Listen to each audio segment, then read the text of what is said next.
My name is Diana Frimas. I'm from USAID in Washington, D.C. in the U.S.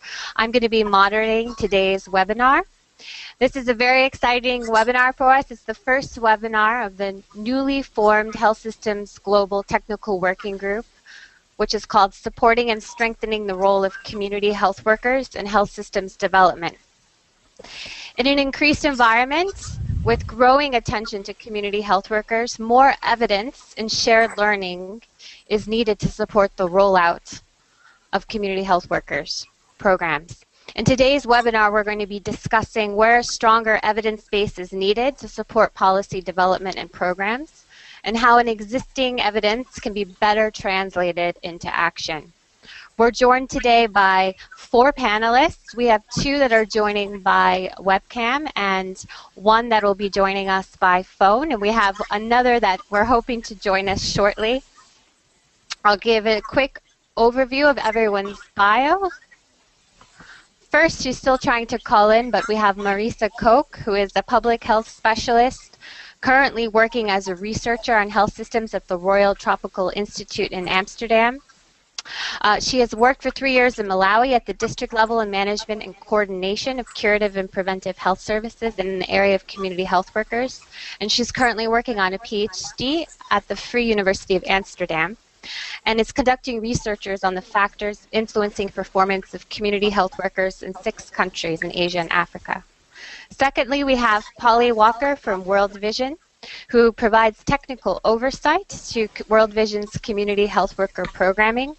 Her recent program areas have included working on community health worker supportive supervision guidance, development of various community health worker mobile applications, and working on the community health worker principles of practice for NGOs, which we'll should be discussing today. Polly is a postdoctoral public health researcher with 12 years experience of working in HIV and maternal and newborn child health. We also have Herman Ormel joining us, who is a social anthropologist and public health specialist with expertise in the field of sexual and reproductive health. Herman is involved in the 5-year EU-supported research project Reach Out that addresses the performance of close-to-community services in Bangladesh, Ethiopia, Indonesia, Kenya, Malawi, and Mozambique, which we'll be talking more about today. And lastly, we have Henry Perry, who is Senior Associate at the Johns Hopkins Bloomberg School of Public Health. His primary research interest is the impact of community-based primary health care programs and health improvement, especially on the health of mothers and children. Henry recently was engaged in research on summarizing the evidence regarding the effectiveness of community health worker programs. He participated in the USAID Evidence Summit on community health worker performance and led an evidence review team as part of that initiative. Okay. We're going to be having a panel format with our panelists. We're going to be taking Q&A from the audience at the end. About 20 minutes before the end of the webinar, you will be prompted to submit questions via the question panel. And if we can jump to the next slide, sorry.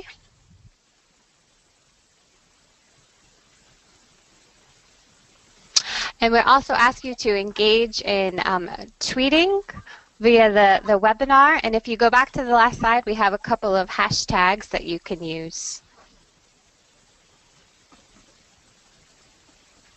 Thanks.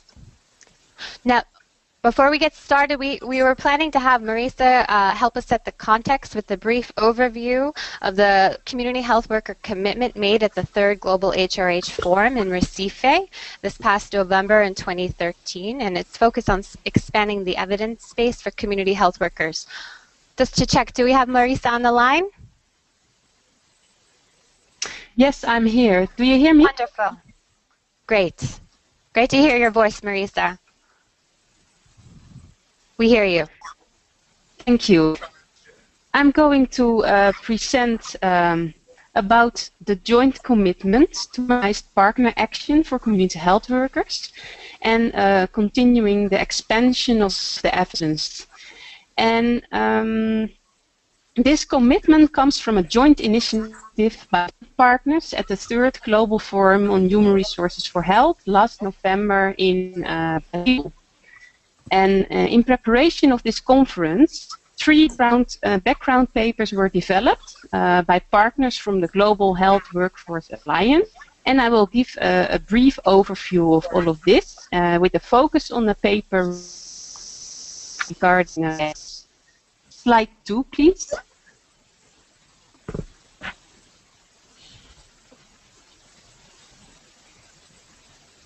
Can I have slide 2? Yes. Health worker programs have been there for a long time in low and middle income countries, and various challenges have been identified. Inconsistent support of community health workers in many ways, and often they are not integral to the system, and this has hampered the full realizations of the potential of community health workers. And this slide presents an overview of the identified challenges. Often community health workers are involved in multiple and disease-specific programs with elimination, leading to fragmentation. There's often insufficient planning for community health worker programs and integrations with human resource for health plans.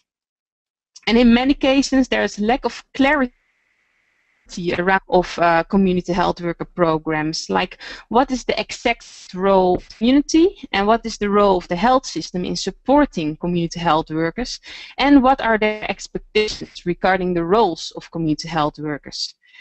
Also, in many cases, there is linkage of community health worker programs with the health systems, and to be able to be effective, a team-based care is needed, like community health workers seen as a valued members of the health team.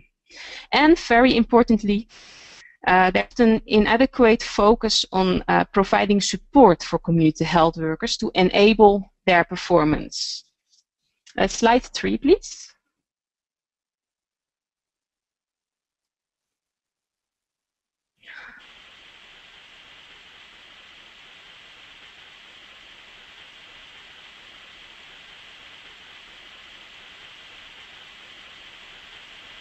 And I have the next slide.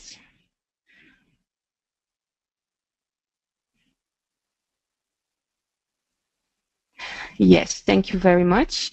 At the third global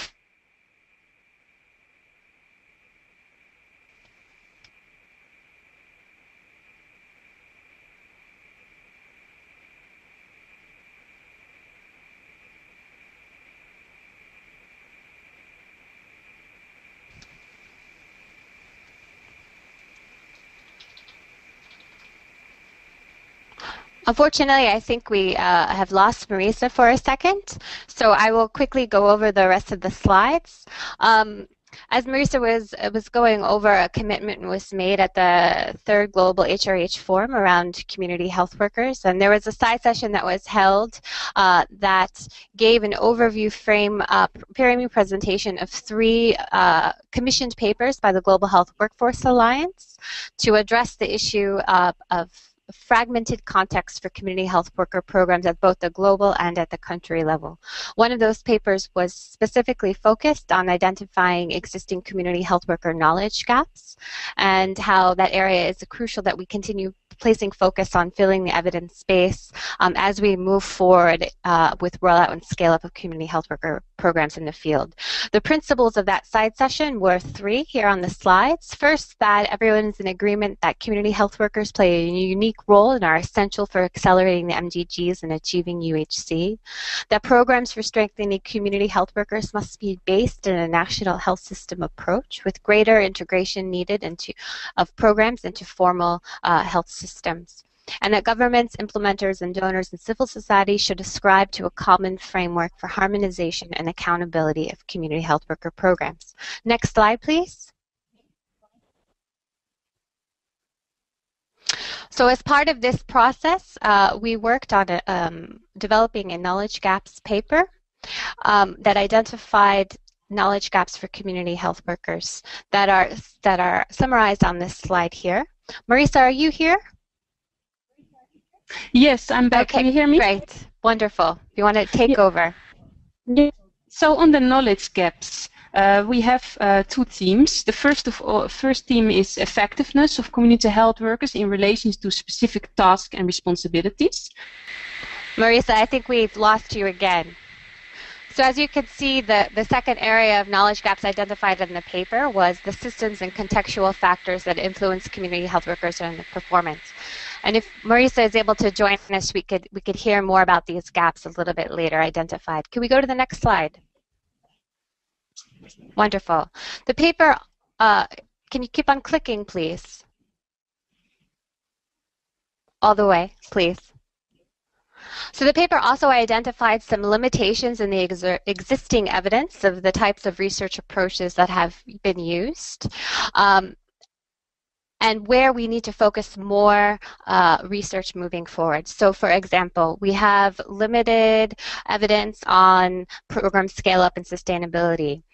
We don't have a lot of research that emphasizes the use of mixed research methodologies. We have little economic evaluation of community health worker programs.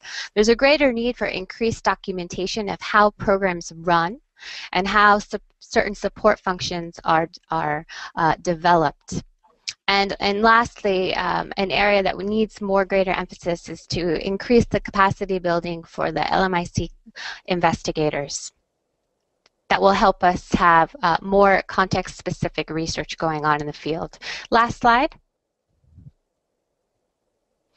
And so overall, the paper identified some key areas where we need to focus more research and also to ensure that there's greater sharing of research and a greater learning agenda for community health workers. Last slide.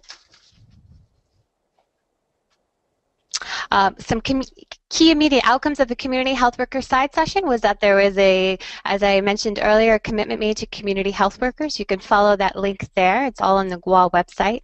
We have many partners that have already been in line with the commitment. We'll hear from Polly, who also will talk about how World Vision has been aligned with this commitment as well. And that's it. All of the papers can be found on GWA, and hopefully we'll be able to hear back from Marisa in a little bit, who can talk us through a little bit more of the research gaps that were identified in the paper. Now moving on, we're going to move to Polly. And Polly, can you walk us through what you have recently been involved in the areas of community health workers? Sure. So go to the first slide, please. And firstly, just to say thanks again for this fantastic opportunity to share some of our work with this excellent working group. We're really happy to have this chance. So World Vision, last year in April, we launched the Community Health Worker Principles of Practice with the core group. And the process of bringing this Principles of Practice together involved a lot of different stakeholders, and it took about a year to bring together all these stories from CHW programming leaders in the NGO community, but also from our field staff in 12 countries, mostly in Africa, to actually provide inputs on their own stories about what was really failing in the field. And I think that this process was really a fascinating one, because the literature has this very heavy positive publishing bias, and yet we've all seen in the field there's a lot of negative experiences of taking CHW programming to scale, at least historically. The Principles of Practice really focuses on a specific cadre of CHWs, which is those providing basic health services in the community, and targeting those human resource for health crisis countries. But in this case, it doesn't actually intend to include all of the other civil society-linked cadres, such as care groups or TBAs or HIV expert clients, who we consider to be still operating in the domain of civil society. And you can access the principles through the core group website. Next slide, please. Oh, it's a bit slow. Yeah. Okay, so the Principles of Practice, we boiled it down to 7 basic principles, and this document is very field focused. So it's targeting national offices of NGOs, and they're really actionable right down to the field level. The first one is that national level legitimization through changing policy. And then principles 2 to 6 are speaking about the fragmentation issue that's occurring of amongst different NGOs and their practices in the field. And principle number 7 speaks to this issue of research and innovations. Could you go to the next slide, please?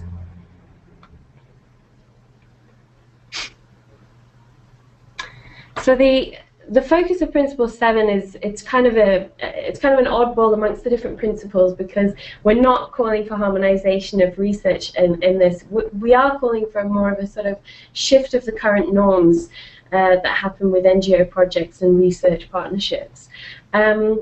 A lot of the evidence base that's out there is based on kind of exclusive conditions special projects. So we've got lots of single interventions or vertical programs implemented over a 2 to 3 year grant context that have unrealistic resources.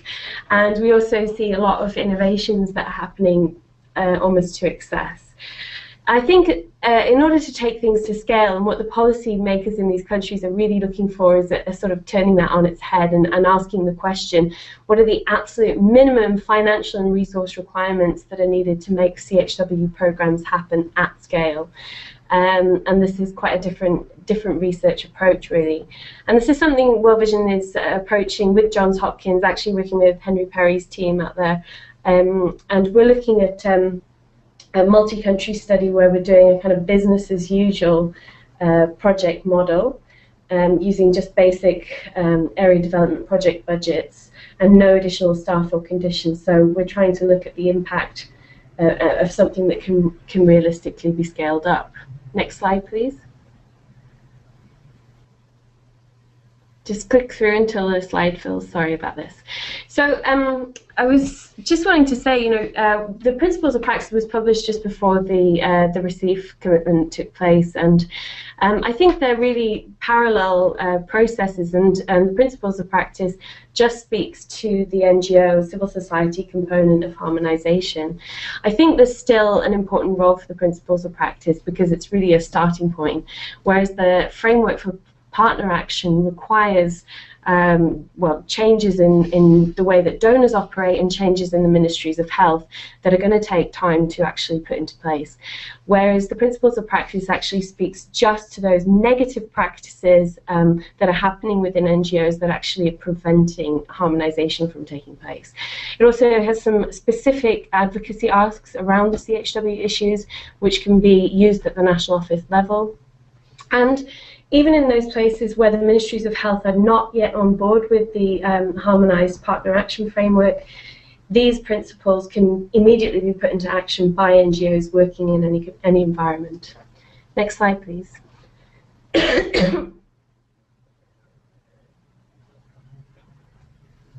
So we made our commitment to Receive, and we committed to scale up our support to 100,000 CHWs and to work towards these harmonization processes.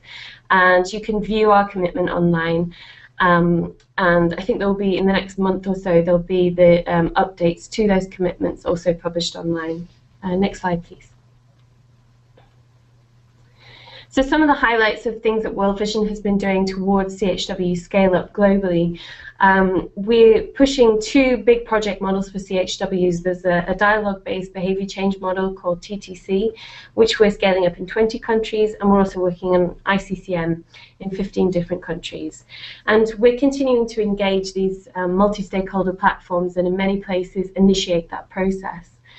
Our advocacy teams, Child Health Now, they're putting CHWs at the centre of many of our national office policy briefs, and that's coming at the national level rather than externally. People are looking at the CHW problems. There's also 2 opportunities that are very important that are really game changers in terms of enabling these coordination approaches to happen, and one of those is the Global Fund new funding model, which is a fantastic opportunity to all have similar standards across the board. And then there's the 1 Million CHW campaign, which is an extraordinary opportunity to actually address so many different policy issues and to actually look at the evidence in country and work amongst partners to make sure that those policy changes are taking place. So we've been working very closely with them as well. Next slide.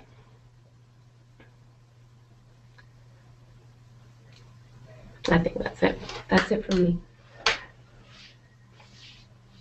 Thank you so much, Polly. Herman, would you be able to talk us through a little bit more of the topic that you've been working on through the Reach Out program? Yes, thank you, Diana. My name is Herman Ormel, and I'm happy to be part of this webinar opportunity representing Reach Out. This is a program funded by the EU working in 6 countries, which you've seen on the screen, and the focus is on improving performance of community health workers to better link health systems and communities. What we do in this program is, and you see on the slide 5 points, it's research in each of these 6 countries to understand the context that helps or hinders community health worker to do a proper job and to have impact in their communities. In each country we involve key stakeholders from early on so that decision makers are involved and to ensure that research is relevant and results are used. We also look across 6 countries to see what is different and what is similar, so that we can design, implement, and test interventions that improve performance in different settings. And we'd like to use the results to make changes and do another round of testing for further learning. So it's 2 rounds of implementation and research. Next slide, please. What we found in the context research that is preparing the rounds of intervention and research. In the context analysis, we found groups of broad contextual factors, health system factors, and intervention design factors. In the broad contextual factors, major factors that we found were social and gender roles, traditional beliefs and practices, and stigma and discrimination.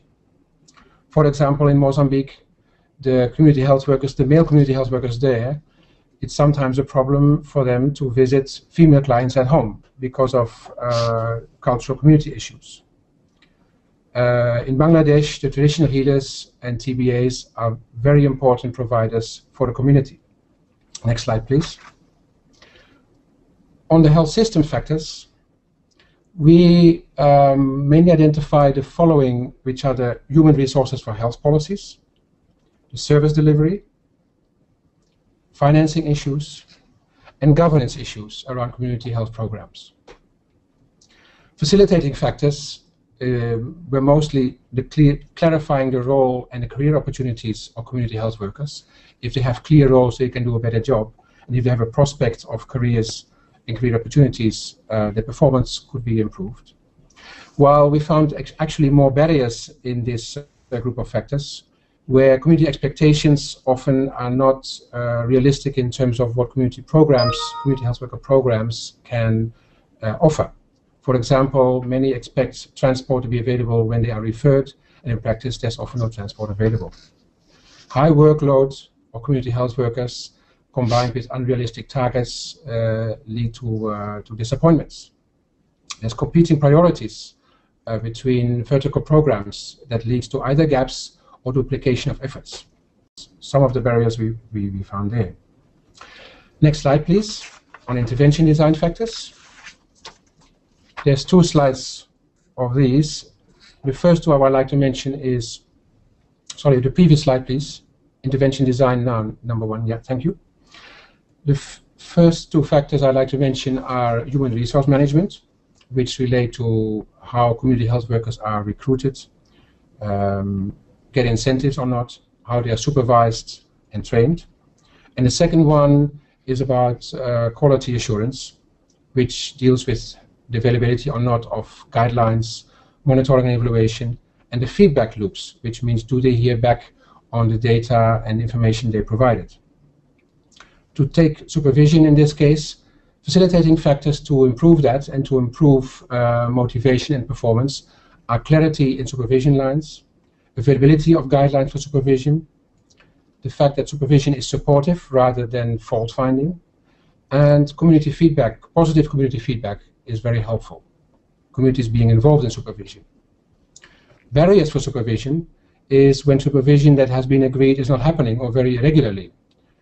When the workload of supervisors is too heavy to allow them to do proper supervision or supervision at all. When supervisors do not have training how to perform their supportive supervision role.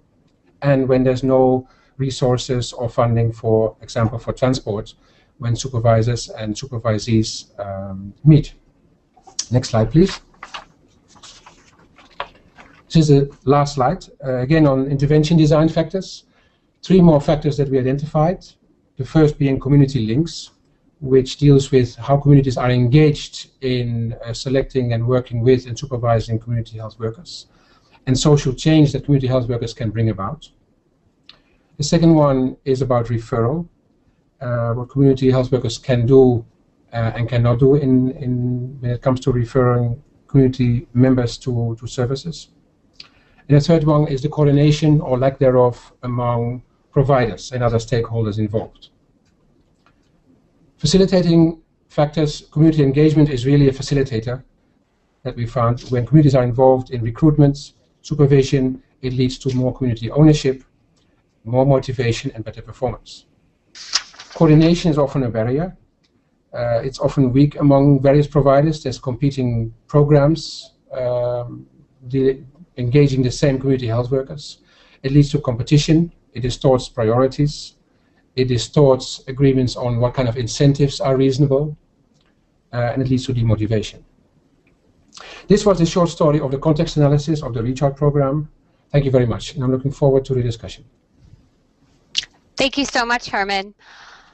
Now if we can move on to Henry. Henry, unfortunately we haven't been able to load your slides, but if you can start walking us through a little bit and giving us an overview of the topics that you've been working on lately, we'll try our best to load the slides as you begin your presentation. Okay. Thank you very much, Diana.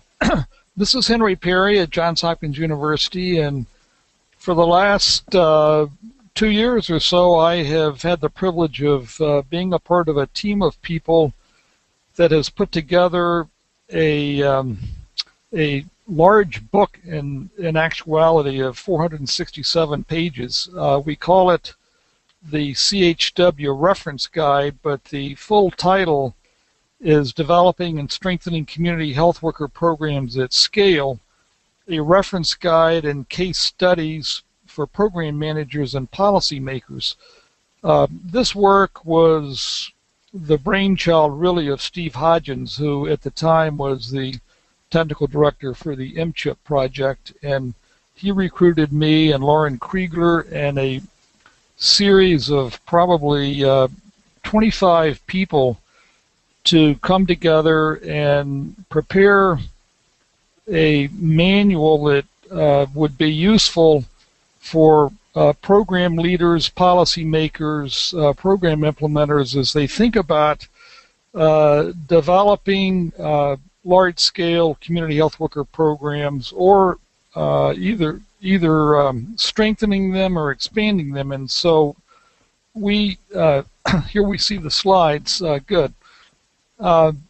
We have created this. There was a draft of this that was on the MCHIP website. MCHIP is Maternal and Child Health Program funded by USAID.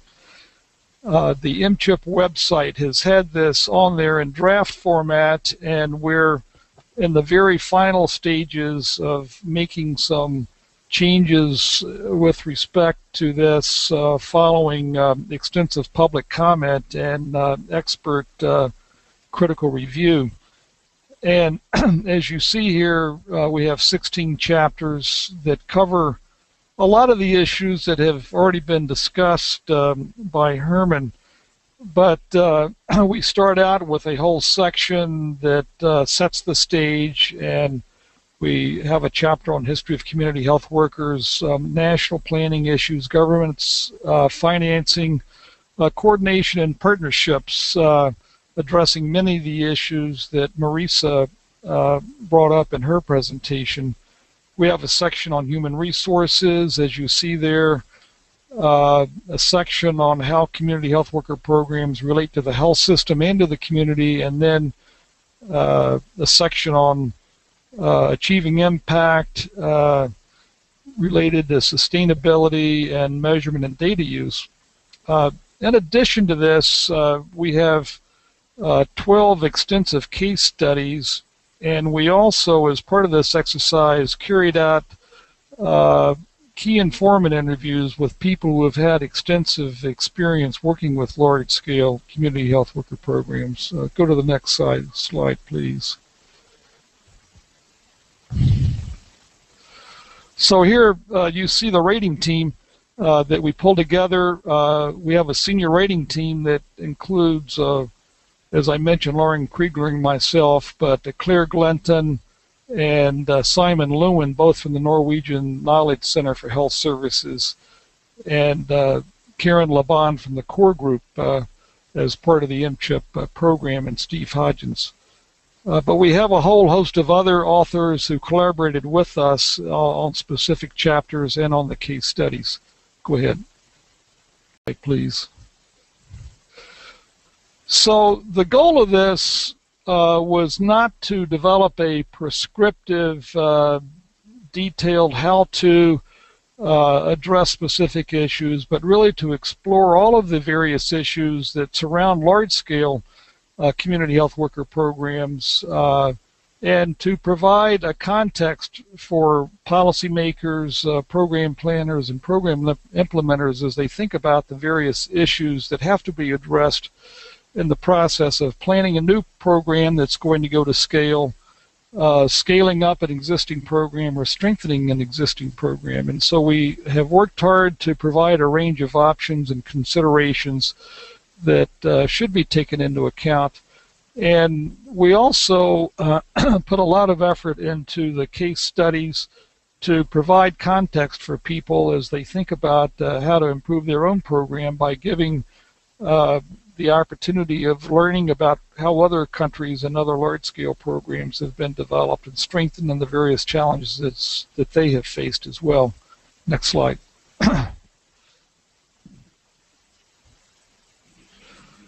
So one of the important themes that run through this reference guide, among many, is the enormous diversity that exists among community health worker programs, and how we need to be aware of the very many different ways in which community health workers are trained and deployed and can be utilized. This slide, for example, gives the 4 types of community health workers that we outlined in the very beginning, from the fairly professionalized level of full-time workers with more than 1 year of training, all the way to the far right on your slide, what we call intermittent community health volunteers, who may work only a few days every few months and have very minimal training. Next slide. This slide shares the various case studies that we have in the appendix of the book.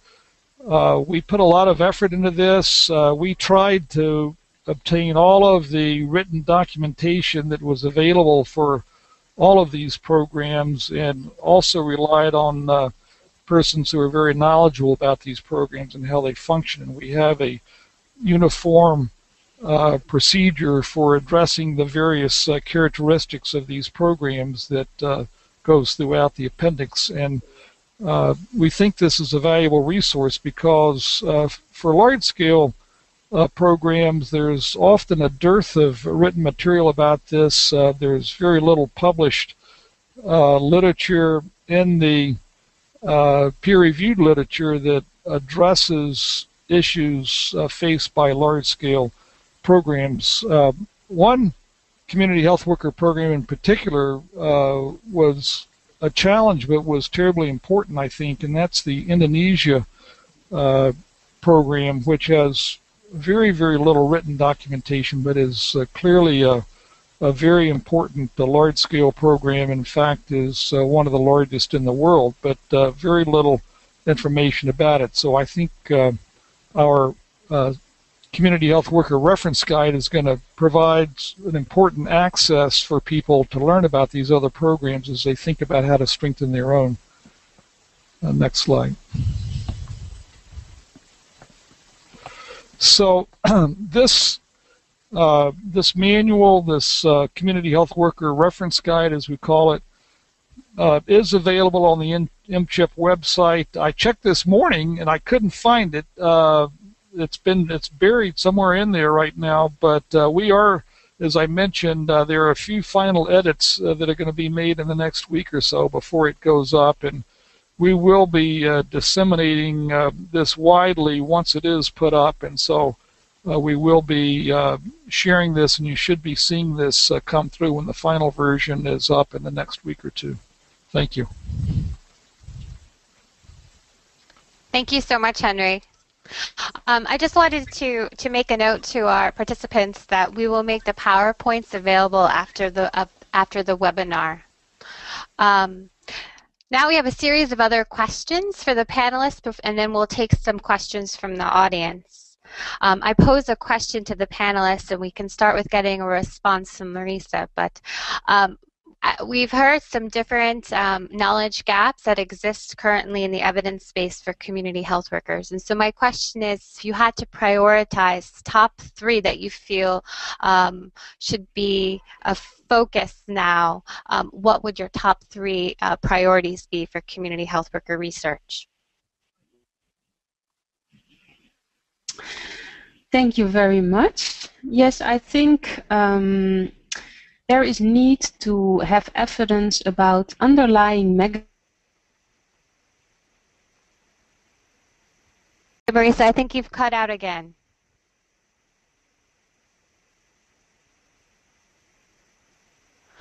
Okay, hopefully Marisa will be able to join us shortly, but if we could, Polly, can you kind of elaborate? I see we have a slide up for what are the top 3 areas that you think that need greater prioritization for filling existing community health worker research gaps? Sure. Okay, well, I had actually listed a lot more than 3, but if I'm just going to pull out 3, then I would say on the supportive supervision, there's a lot of great work happening, but it's not realistic to have health technicians doing that all the time, and we need to look at other approaches that were mentioned earlier. Team-based care and peer supervision or group supervision approaches need to be tried and tested, working with supervisors who have very, very low numeracy, and that's something we're working on at the moment. The community health system structures, so these health committees, what does that look like? How does that impact the work, and what roles can they play? My number 3, I'm going to go for integration, because we keep on adding on and adding on and adding on, assuming that these people are going to be able to do every intervention at high quality. And I think that's something we really need to address now, is what is the impact of the quality if we integrate more? So if we're adding in TB, if we're adding in severe acute malnutrition into ICCM, what is the impact on the whole quality of the intervention? Thank you. Those are my top 3. Thank you. And Herman, with your experience with Reach Out, which has such a wide, you're working in such a wide spread of countries, what do you feel like are the greatest challenges currently on the ground that we could work to fill?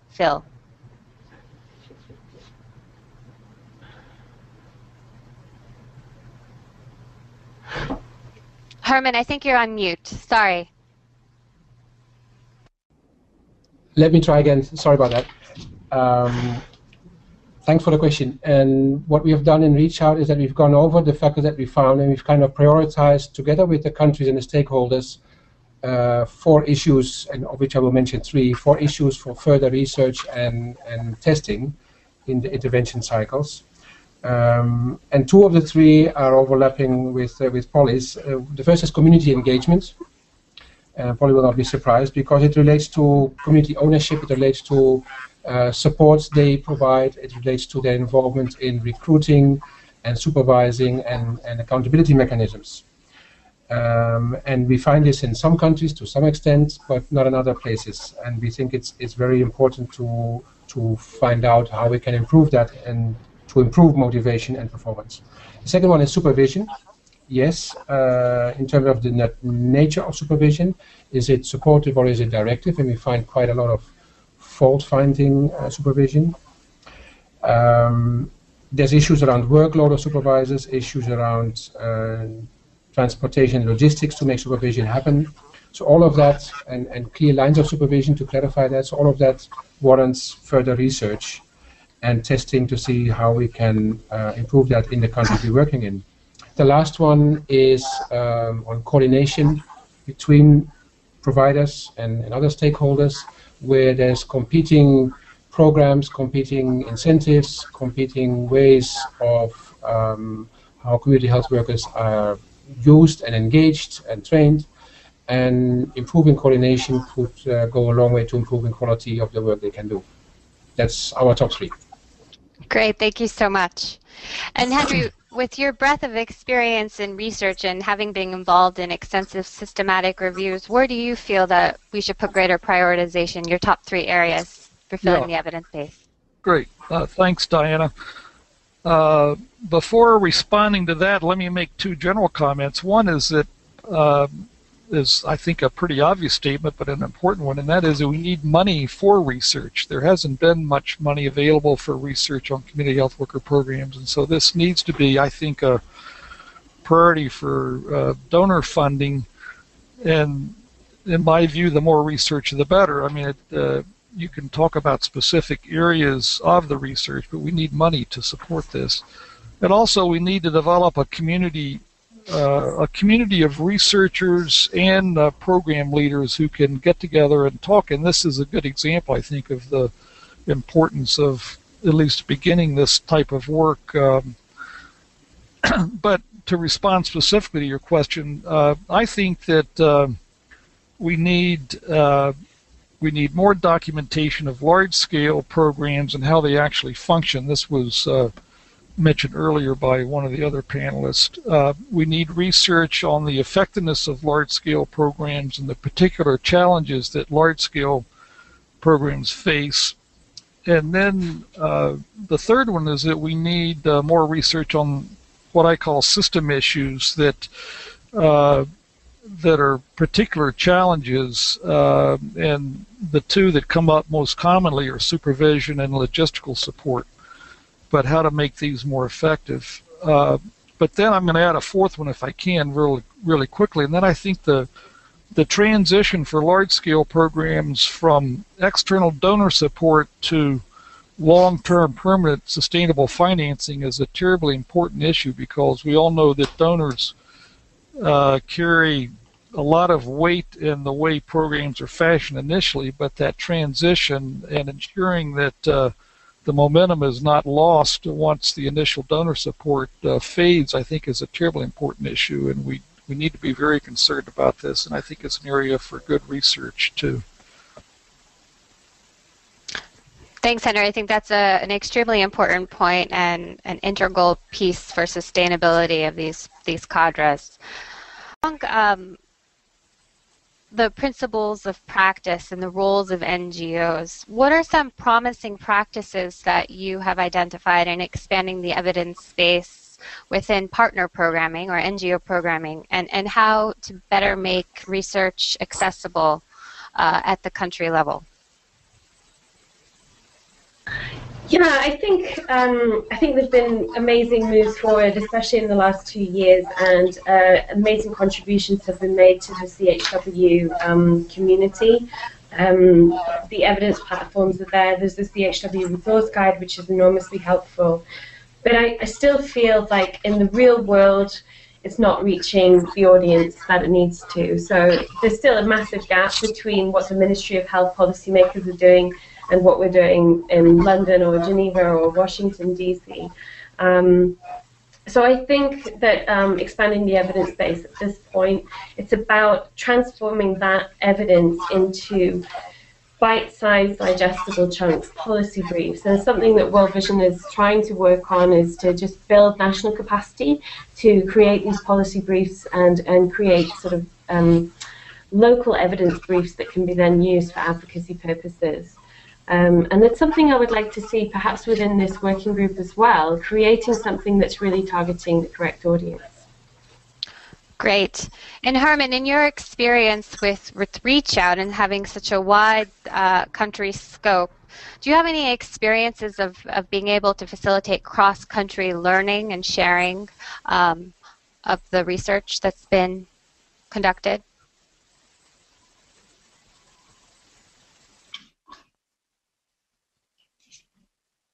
Oh, sorry, you're on Let mute. me unmute myself. Thank you. Thanks, Diana.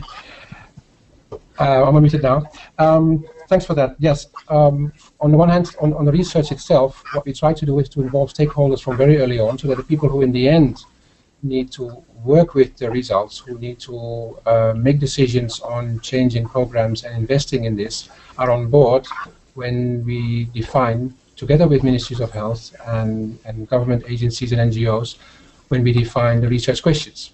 And when we prioritize, as I just explained in the previous question, when we prioritize the issues for research. That's one, the first question. The other one is cross-country. Yes, within REACH-out we're working with 8 partners and in looking at community health workers in 6 countries. And we have a cross-country learning mechanism whereby we learn from each other by one country mentoring teams in other countries. When we have, for example, our colleagues from Mozambique going to Malawi to look at how they have set up their supervision training program, they can bring it back and reflect on how to adapt that for their own context and change the curriculum, because that's actually what they're working on now. Thank you.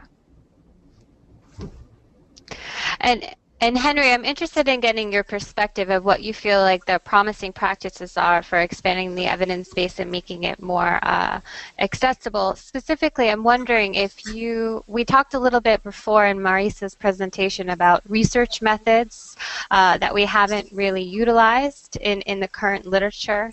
And if you think there are any methods that you would identify that we need to have greater emphasis on and focus of using that would allow us to have findings that we could more easily translate into practice. Oh, okay, that's a great question. One of the things that I've noticed, although it is changing, but I have noticed that there has been a dearth of research that involves community health workers themselves.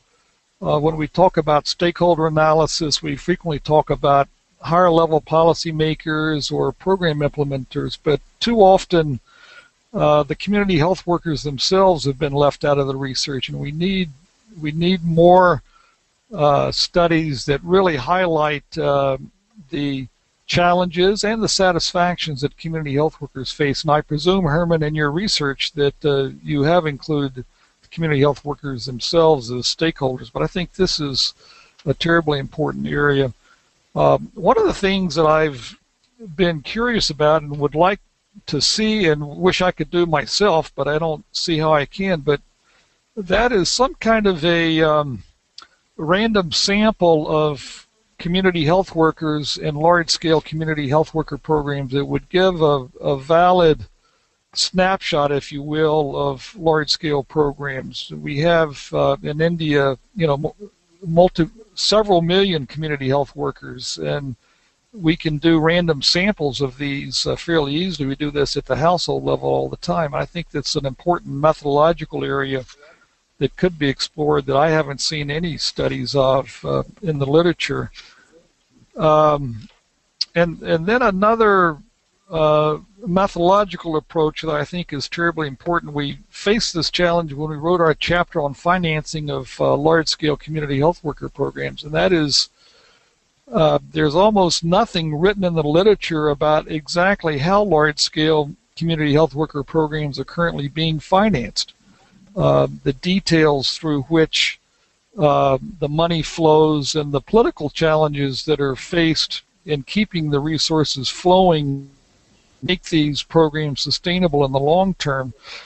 And related to that is an issue, it's a methodological research question, I think, and that is what are the alternative options for financing large-scale community health worker programs that don't depend on central governmental budgetary funding, because there have been so many examples where the political support for funding these programs fails over time.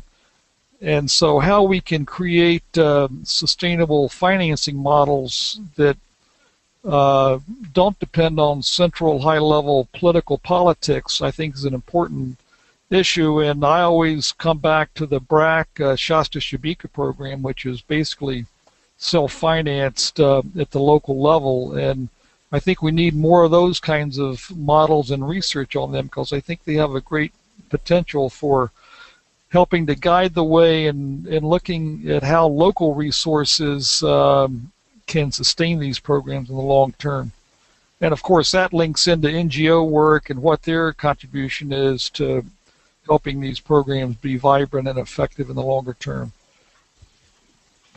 Great, thanks so much.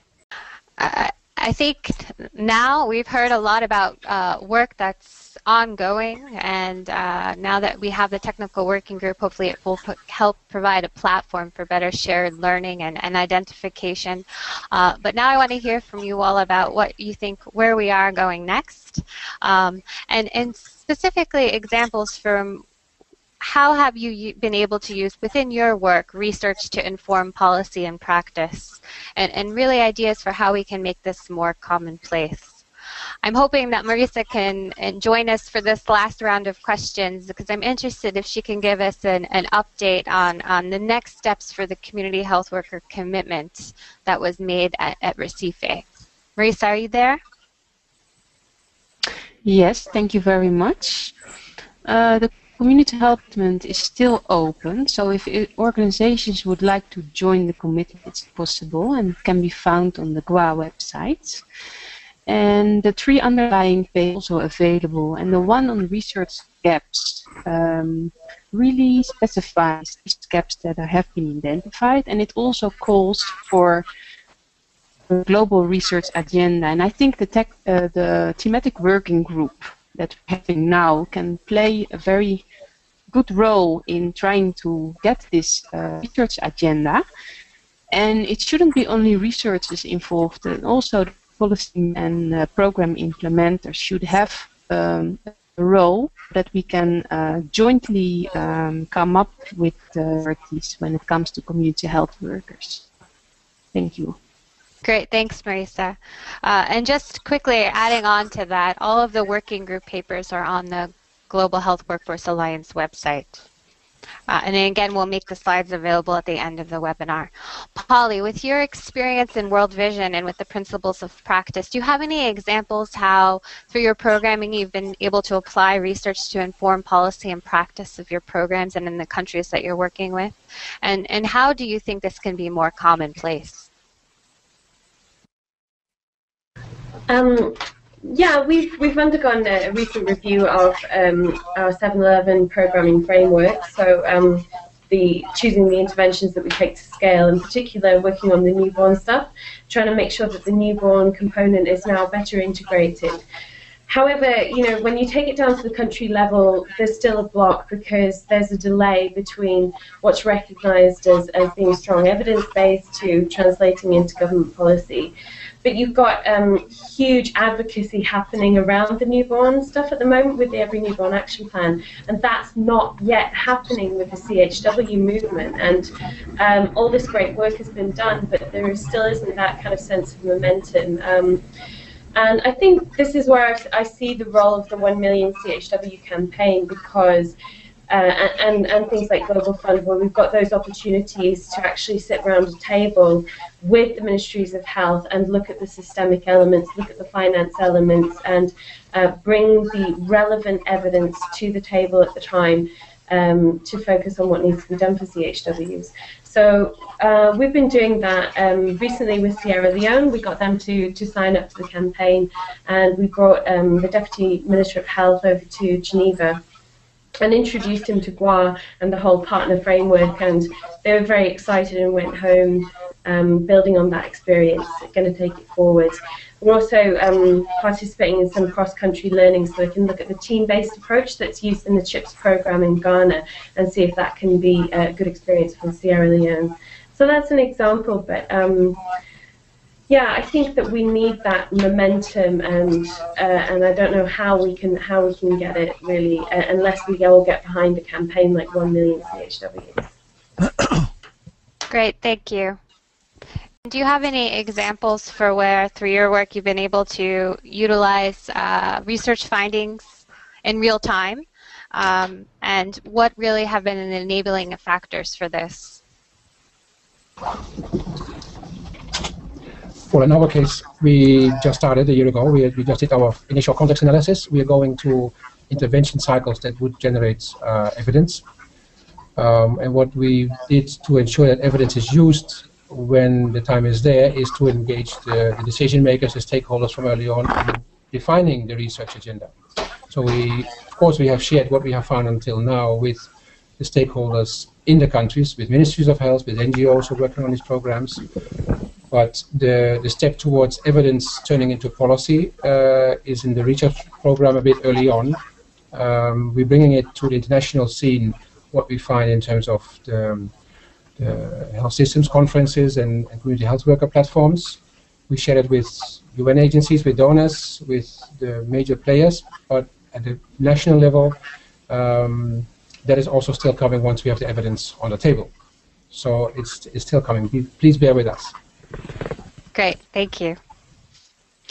And Henry, if you can add your points to where you've seen research being able to inform policy and practice, and specifically if you have any examples of how the manual that you have been working on has been applied in the field thus far, what the experience has been, and the feedback that received from countries. Yeah, thanks, Diana.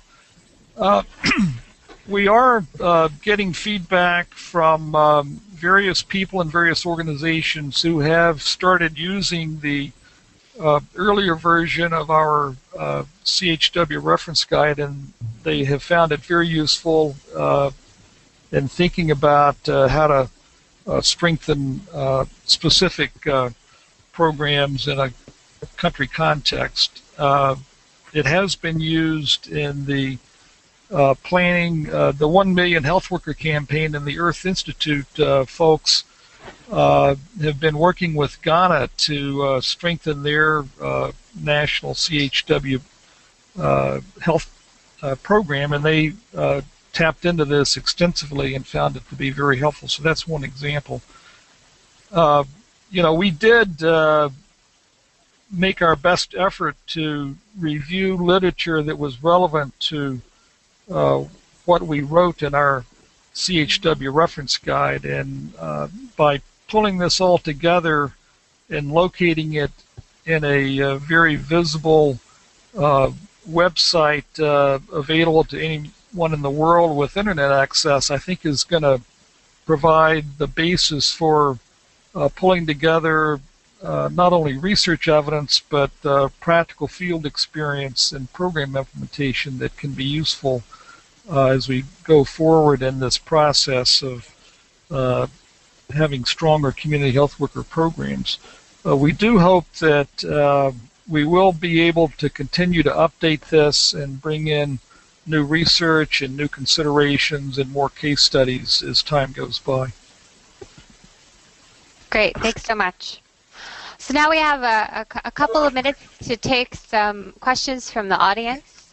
Our first question, and I'll open it up to all of the panelists, whoever wants to add or contribute in responding. First question is from Asha George, and she noted that Herman talked about the importance of gender issues in community health workers as well as policy, yet she didn't see this area listed in any of the other presentations. And so if the panelists have any thoughts on how gender issues is a priority area for community health worker research and practice.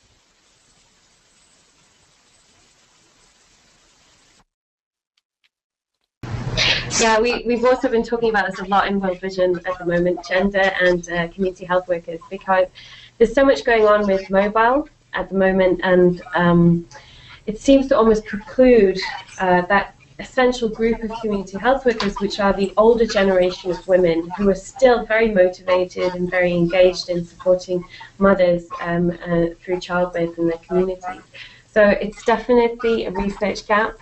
There's very little literature on gender. I've actually tried to look at it myself, but I'd be very interested to explore some research around that, either through mobile or through just through standard programming. Great. Any other thoughts? Okay, we can move on to another question from Pierre Lacerte. It says, with the reference to the research gaps, do you think that we have enough information on the quality of care provided by those community health workers? We are thinking to initiate a study to assess the performance of community health workers providing ICCM in Kenya. Perhaps, Henry, you can add some thoughts on this. Yes, can you repeat that, Diana? Sure. So do we have enough evidence on the quality of care provided by community health workers? They're thinking to initiate a study in Kenya to assess the performance of community health workers providing ICCM. Yeah. Yeah, there are a number of studies that have been done related to the quality of care of community health workers, and I think we need to continue to focus on this.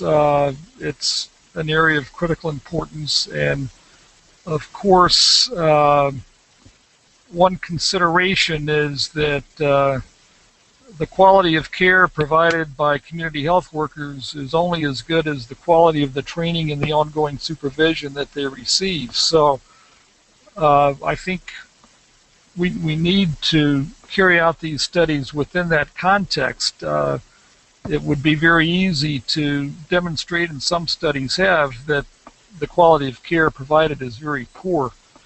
But the key issue is how we can optimize the training and the ongoing supervision to maximize the quality that's able to be produced. And of course, this is such a complex area because we have to take into consideration as well what the overall demands on the health worker are, whether they're being adequately compensated in some way or other, and the general context in which they work affects the quality of care they provide. And so that's why this is such a challenging area. We need to take in all of these factors into account. I agree that it's an important area, but we need to do it in a more comprehensive kind of a way than just simply asking the question, what is the quality of care that community health workers provide? Great. Can I add to that? Yes, please. Yeah. No, just Henry, I heard you saying that quality of care depends a lot on the training and the supervision. I would like to go a step earlier in the steps leading to quality, which is the design. And when community health workers are asked to do so many things, so many tasks in so many different programs, both prevention and curative, then there's maternal health, there's malaria, there's TB. And if we keep adding on to that workload and work package, not sure what quality we can expect. So I'm just trying to go back to the original design of what they are intended to do and whether that's reasonable. And I think we all know the examples of where things go wrong, and we should look at that, why it happens and what we can do about it.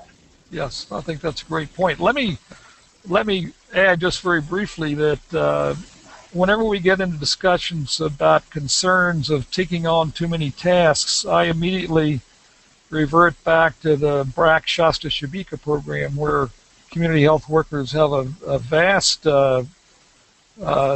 list of activities and responsibilities, and they seem to be able to do this pretty well. So I think there's another question there, which is, what are the circumstances under which community health workers can carry on many tasks? And I think as we move forward, it'll be only appropriate that community health workers, in fact, do carry on more and more tasks. So the question is, how can this be done effectively, not whether it should be done or not. Great. I think we have time for about 2 more questions from the audience. We have one from Lesong Kante, and they ask, what do the panelists consider examples of good practice when it comes to the multitude of local and international NGOs often working with community health workers in country? Specifically, how should these NGOs better coordinate and not compete with the Ministry of Health and each other in their efforts to build, sustain community health worker networks? Perhaps, Polly, you can give some suggestions.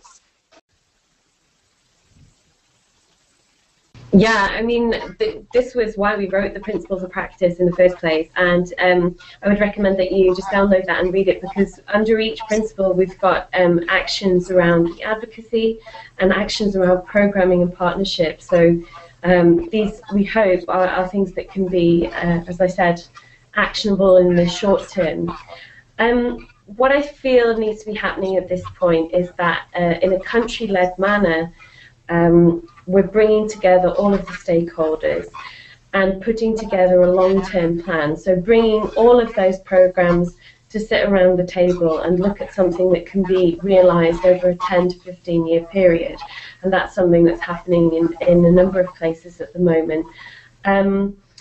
One model that's being implemented by Ghana, they're actually looking at kind of subcontracting the community health worker programs out to NGO providers. That's one model that they're exploring. So it almost looks like public-private partnership or contract that they're doing.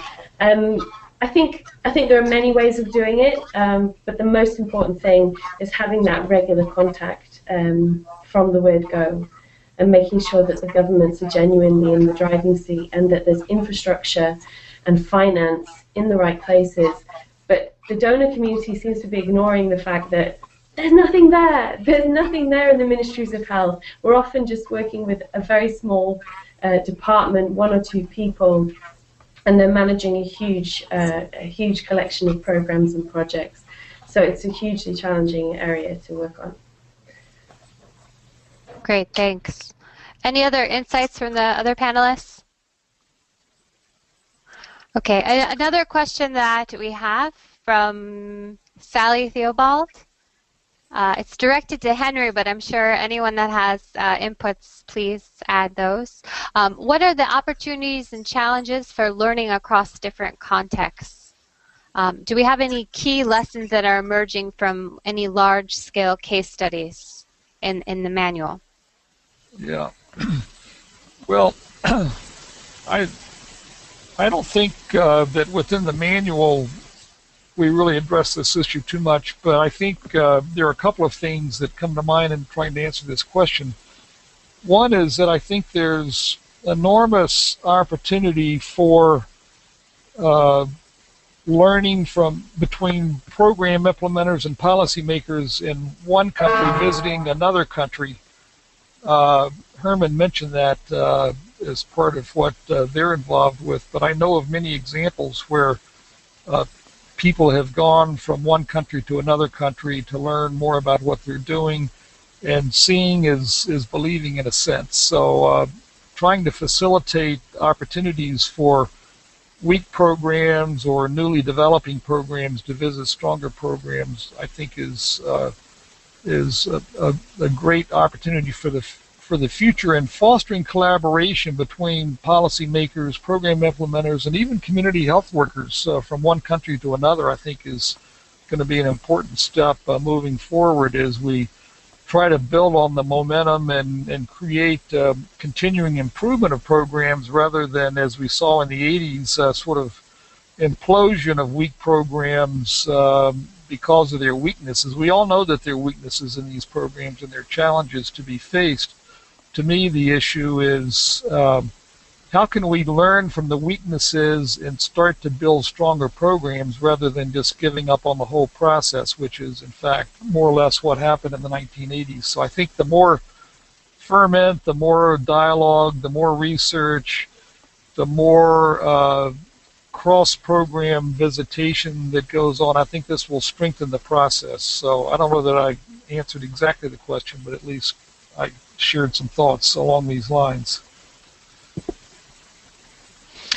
We also have a question from David Sanders, building upon what you were just saying, Henry, about lessons learned from the 1980s. He says, in the 1980s, community health workers were community mobilizers. Why is this aspect not part of the discussion and a topic for research? Does anyone have any feedback on that point?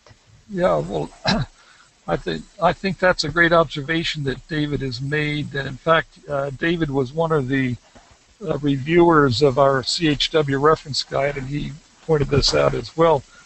My short answer to that is that I think in the 1980s, programs were not as dominated by external donors as they are today, and the external donor focus on very technical vertical interventions has colored a lot of the current emphasis on the implementation of technical interventions rather than the social transformation process and community mobilization process that was more dominant in the 1980 programs that emerged. But of course, the other side of that is that by bringing in a stronger technical focus, I think we have greater opportunity for demonstrating impact on health status than we were able to achieve in the 1980s. Great. So before we wrap up, do any of our panelists have any closing remarks that they would like to make or further insights? Herman, Polly, Henry? I'd just like to thank the conveners for this and the opportunity to share. I think we've got a very important movement that has a lot of excitement and enthusiasm surrounding it, because we all know the potential of building on this movement.